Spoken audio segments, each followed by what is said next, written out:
नमस्कार. जय हिंद, जय महाराष्ट्र. मी संजय हाणोर, संस्थापक अध्यक्ष संघर्ष ग्रुप.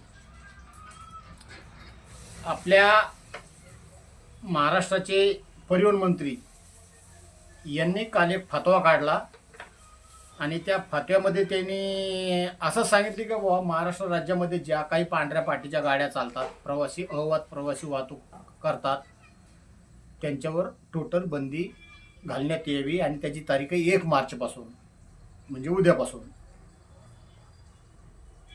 तर माझं म्हणणं असं आहे की त्यांनी कारण सांगितले की ह्या अवैध प्रवासी वाहतुकीमुळं एस टी महामंडळ तोट्यात चाललंय. तर आदरणीय महोदय प्रताप सरनाईक साहेबांना माझं सांगणं आहे की मागणी नसताना तुम्ही ज्येष्ठांना सवलती दिल्या, मागणी नसताना महिलांना सवलती दिल्या, परंतु मागणी असताना देखील मागणी असताना देखील मॅक्सी कॅबचं तुम्ही अजून परमिट दिलेलं नाही आहे. आणि तुम्ही जोपर्यंत मॅक्सी कॅबचं परमिट देणार नाही तोपर्यंत ही अवैध वाहतूक ही महाराष्ट्रात चालू राहणार आहे.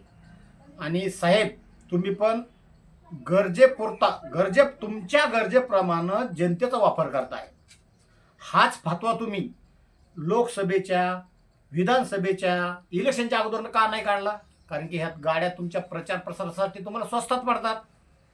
मग महोदय प्रताप सरनाईक साहेब, लक्षात घ्या, जर ह्या गाड्या तुम्हाला स्वस्तात पडतात तर सर्वसामान्य जनतेचं तुम्ही का नुकसान करताय? त्या गाड्या बंद करून का बंद करताय? जेव्हा महाराष्ट्र राज्याच्या एस टी कामगारांनी बंद पुकारला होता तेव्हा स्वतः तुमच्या प्रशासनाने, तुमच्या RTOनी, तुमच्या पोलीस अधिकाऱ्यांनी बसस्टँडमधून क्रुझर गाड्या भरभरून प्रवाशाची केली, वाहतूक केली.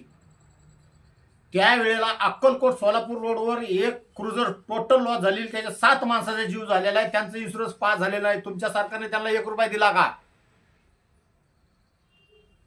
आदरणीय प्रताप सरनाईक साहेब, आजच्या घडीला तुमचे तहसीलदार, तुमचे नायब तहसीलदार, तुमचे जज, तुमचे मोठमोठे पोलीस अधिकारी, तुमचे मोठमोठे अधिकारी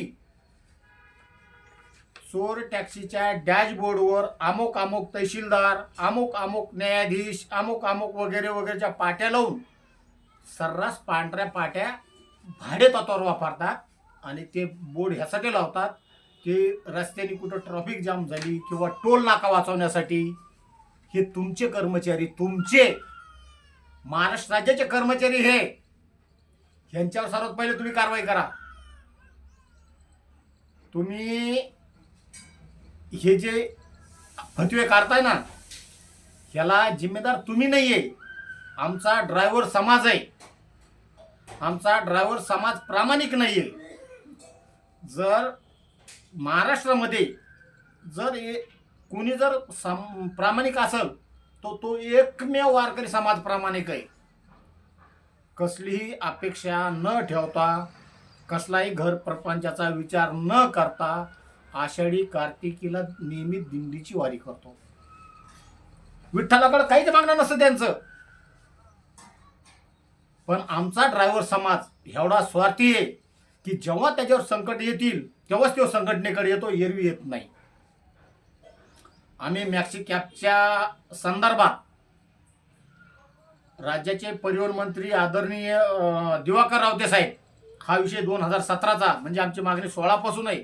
17ला रावते साहेब आम्ही उपोषण केलं संभाजीनगरमध्ये. रावते साहेब आले, त्यांनी आश्वासन दिलं आम्ही ह्याच्यावर निश्चित विचार करू. त्याच्यानंतर आम्ही अनेक मोर्चे, आंदोलनं केले, संभाजीनगरला केले, नागपूरला केले, पुण्यामध्ये केले, सोलापूरला केले. ही मागणी आमची तेव्हा बी कायम होती, आज बी कायम आहे. पण त्या मागणीकडे तुम्ही दुर्लक्ष करता आणि मागणी नसताना महिलांना सवलती देता, ज्येष्ठांना सवलती देता का? अहो साहेब, पत्रकार असो किंवा आमच्यासारखे सामाजिक कार्यकर्ते असो, आम्हाला फुल तिकीट भरावं लागतं. आणि जे ज्येष्ठ घरचे सदन आहे, ज्या महिला घरच्या सदन आहे, त्यांनाही सवलती मिळत आहे. शालेय विद्यार्थ्याला आत्ताची घटना आहे, शालेय विद्यार्थ्याला तुमच्या कंडक्टरने बस खाली उतरून दिलं, कारण की त्याचा बसचा पास संपलेला नव्हता तर घरी विसरलेला होता. अहो सरनाईक साहेब, तुम्ही पहिलं हा विचार करा की पिवळ्या पाटीच्या गाड्या तुमच्या पुणे आणि मुंबईमध्येच भरपूर संख्येनं. गडचिरोलीला जा, भंडाऱ्याला जा, कोकणातल्या कुठल्याही शहरात जा, पश्चिम महाराष्ट्रातल्या तालुक्याच्या ठिकाणी जा, मराठवाड्यातल्या तालुक्याच्या ठिकाणी जा, तिथं बघा पिवळ्या पाटीच्या गाड्या किती आहेत आणि पांढऱ्या पाटीच्या गाड्या किती आहेत. आज जर तुम्ही पांढऱ्या पाटीच्या गाड्यावर जर बंधन आणले तर सर्वात जास्त संख्या याच्यामध्ये क्रुझरची आहे, की ज्या स्वतःला वापरल्या जात नाही, त्या ऐवत प्रवासी वाहतुकीलाच वापरल्या जातात. मग साहेब पूर्वी पण टेम्पो ट्रॅव्हलर हे पांढऱ्या पाटीचेच होते, त्यात तुम्ही बदल केला, त्यांना 17 सीटर 22 सीटर 30 सीटर 32 सीटरची पासिंग दिली. तसं मग तुम्ही क्रुझरची पासिंग का वाढत नाही? पांढऱ्या पाटीच्या क्रुझरला किती पासिंग आहे टॅक्सीची? 6+1. आमची मागणी आहे 11+1ची. तुम्ही काय देत नाही? इतर राज्य काय देत आहे? तुमचं तर उलट महसूलच वाढवणार, तुमचं कुठं नुकसान होणार आहे? आणि जर तुम्ही या ऐवज वाहतुकीवर जर बंदी आणली तर संजय हाणोर डंकेची चोट पे सांगतो, शेतकऱ्याचे पोरं आत्महत्या करतील. कारण की क्रुझर चालक हे गोर गरीब शेतमजुराचे लेकरे, शेतकऱ्याचे लेकरे. आणि तुमचा हा आगाऊपणा, हा तुमचा शहाणपणा जर तुम्हाला चालवायचाच असेल तर पहिलं त्या गाड्या तुमच्या शासनाकडे जमा करून घ्या, त्यांना योग्य ती रक्कम द्या आणि त्या समस्त ड्रायव्हर राहायला तुमच्या शासनातून नोकऱ्या द्या, रोजगार द्या. तर हा निर्णय तुम्ही अंमलात आणा. पण मला माहिती तुम्ही हे करू शकत नाही. तुम्हाला सध्या फक्त तुमची तुंबडी भरायची. तुम्हाला तुमच्या ह्याच्या फाईन किती दिवस फाईन मारणार आहे तुम्ही? किती दिवस खिशे भरिणार आहे तुमच्या खात्याचे तुम्ही? महिना, 2 महिने, 3 महिने? हेल्मेट सक्ती किती दिवस चालली तुमची? नंबर प्लेट बदलायचं काय झालं तुमचं? तुमच्या पोलीस डिपार्टमेंटच्या वाहतूक शाखेच्या लोकांच्या तरी गाड्याच्या, मोटरसायकलच्या, प्रायव्हेट कारच्या नंबर प्लेट बदलल्यात का? नाही बदलल्या. तुम्हाला फक्त जनतेची पिळवणूक करायची. आणि तुमच्यात जर दम असता, तुम्ही जर प्रामाणिक असता तर तुम्ही लोकसभा आणि विधानसभेच्या अगोदर हा फतवा काढला असता. आता नाही, आता तुमचा मतलब निघून गेलाय. परंतु तरी पण जय संघर्ष वाहन चालक सामाजिक संस्था हे तुमचे अन्याय अत्याचार खपवून घेणार नाही. परत मी एकदा सांगतो, ड्रायव्हर समाज हो, महाराष्ट्रातल्या वारकऱ्याप्रमाणे प्रामाणिक राहा. आषाढी असो नाहीतर कार्तिक असो, जसा वारकरी निस्वार्थपणे पांडुरंगाच्या दर्शनाला जातो तसं तुम्ही बी तुमच्यावर संकट येवो नाहीतर नाही येवो, जेव्हा संघटना तुम्हाला आव्हान करते, मोर्चा आंदोलनाचं आव्हान करते, त्या टायमाला तुम्ही संघटनेचे साथ द्या, संघटनेचे अध्यक्ष साथ द्या. आमचे मित्र अनिल पराड साहेब म्हणताय संजय हाणोर खूप चांगला माणूस पण तोंडाने गेला. हो, मी कुटुंब प्रमुख आहे आणि कुटुंब प्रमुखाकडून चुका होत असत्या.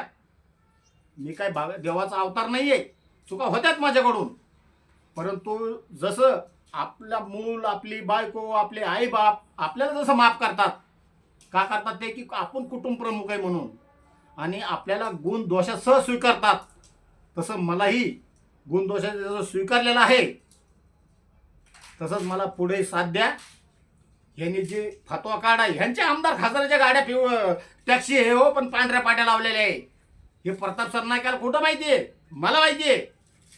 कारण की ह्यांना त्या टॅक्सी गाडीचं उत्पन्न दाखवायचंय.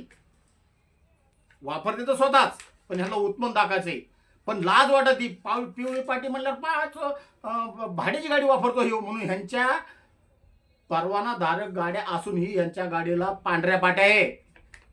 तर सरनाईक साहेब, हा तुमचा फतवा तुम्ही बरोबर जारी करा. परंतु पहिलं तुमच्या प्रशासकीय अधिकारी जे पिवळ्या पाटीच्या गाड्या न वापरता पांढऱ्या पाटीच्या गाड्या वापरतात, पहिलं त्यांच्यावर कायदेशीर कारवाई करा आणि नंतर आमच्यावर.